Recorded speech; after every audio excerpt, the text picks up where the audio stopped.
One AP EAMCET engineering స్టూడెంట్స్కి good news అండి. ఈ సంవత్సరం సీట్లు అనేది భారీగా పెరగబోతున్నాయి. సో మొత్తం సీట్స్లలో మనకి కౌన్సిలింగ్ ద్వారా ఫిలప్ చేసే సీట్స్ ఎన్ని అనేది ఈ వీడియోలో క్లారిటీ ఇస్తాను.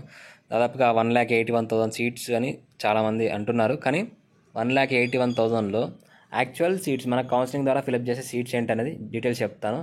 సో ఇలాంటి జెన్యూన్ అప్డేట్స్ గురించి ఛానల్ ఇప్పుడే సబ్స్క్రైబ్ చేసుకోండి, వీడియోని లైక్ చేసి నోటిఫికేషన్ ఆన్లో పెట్టండి. అలాగే కౌన్సిలింగ్కి సంబంధించి కంప్లీట్ గైడెన్స్ కావాలనుకుంటే డిస్క్రిప్షన్లో వాట్సాప్ నెంబర్ ఉంటుంది, కాంటాక్ట్ అవ్వచ్చు. అది పెయిడ్ గైడెన్స్. ఇక్కడ మనకి 1,81,000లో 10,000 సీట్స్ అనేది ప్రైవేట్ డీమ్డ్ యూనివర్సిటీస్, అంటే కేఎల్ యూనివర్సిటీ కానీ, విజ్ఞాన్ కానీ, అమృత కానీ, గీతం యూనివర్సిటీస్కి సంబంధించి సీట్స్ అనేది అది సపరేట్గా ఉంటుంది. వాళ్ళకి అడ్మిషన్స్ అనేది జేఈ స్కోర్ ద్వారా కానివ్వండి, లేదా ఆ యూనివర్సిటీస్కి సపరేట్గా ఎంట్రన్స్ ఎగ్జామ్ ఉంటుంది. సో ఆ ఎంట్రన్స్ ఎగ్జామ్లో వచ్చిన మార్క్స్ని బేస్ చేసుకొని ఫిలప్ చేస్తారు. నెక్స్ట్ కొన్ని సీట్స్ అనేది ఆర్జేయు కేటీ, మనకి 10th క్లాస్ మార్క్స్తో కానివ్వండి, ఇలా ఆర్జేయు కేటీ ట్రిపుల్ ఐటీస్ ఉంటాయి. సో ఆ ట్రిపుల్ ఐటీస్లో కొన్ని సీట్స్ ఉన్నాయి. సో మిగతా సీట్స్ అనేది ఓవరాల్గా చూసుకుంటే 1,65,000 సీట్స్ అనేది మనకి ఇంజనీరింగ్ కౌన్సిలింగ్లో ఉండబోతున్నాయి.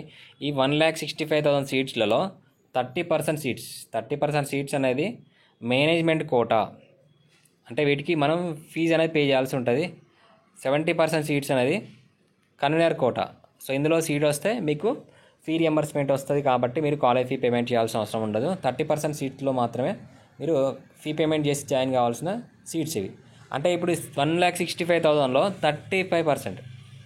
30% అనుకుంటే మీకు దాదాపుగా 45,000 సీట్స్ అనుకోండి. 45,000 సీట్స్ అనేది మీకు మేనేజ్మెంట్ కోటాలో ఫిలప్ చేస్తారు.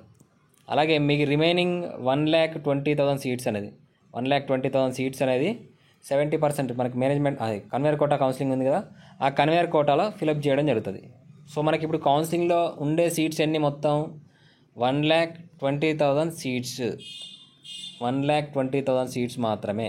ఓకేనా, 1,20,000 చేంజ్ సీట్స్ అనేది మీకు కన్వేయర్ కౌన్సిలింగ్ ద్వారా ఫిలప్ చేస్తారు. సో ఓవరాల్గా ఒక కాలేజ్కి 360 సీట్స్ అనేవి పెంచుకోవడానికి ఛాన్స్ అయితే ఇచ్చారు. అలాగే ఈ సంవత్సరం మొత్తంగా 27,000 సీట్స్ ప్రీవియస్ ఇయర్తో పోలిస్తే ప్రైవేట్ కాలేజ్లలో 20,000 సీట్స్ అనేవి పెరిగాయి. గవర్నమెంట్ కాలేజ్లలో 520 సీట్స్ అనేవి పెరగడం జరిగింది.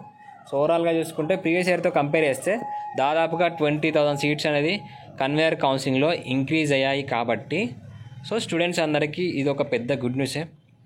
మళ్ళీ సీట్స్ అన్నీ కూడా సిఎస్సి అఫిలియేటెడ్ బ్రాంచెస్లోనే ఉన్నాయి. దాదాపుగా 80% సీట్స్, అంటే మీకు 98,000 సీట్స్ అనేది కన్వేయర్ కౌన్సిలింగ్లో ఈ 98% సీట్స్లో దాదాపుగా మీకు 80,000 సీట్స్ వరకు కన్వేయర్ కౌన్సిలింగ్లో ఉంటాయి సిఎస్సి సీట్స్. కాబట్టి 80,000 వరకు లేదా ఆ తర్వాత ర్యాంక్ వాళ్ళకి కూడా మనకి సిఎస్సి సీట్ వచ్చే ఛాన్సెస్ అయితే ఎక్కువగా ఉన్నాయి.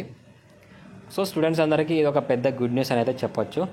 సో ఇంకా ఏమైనా అప్డేట్ వస్తే కాలేజెస్కి సంబంధించి ఫీజెస్కి సంబంధించి ఇన్ఫర్మేషన్ వస్తే మళ్ళీ అప్డేట్ చేస్తాను. అప్పటికి ఛానల్ ఫాలో కండి, సబ్స్క్రైబ్ చేసుకోండి, నోటిఫికేషన్ ఆన్లో పెట్టుకోండి. Thank you.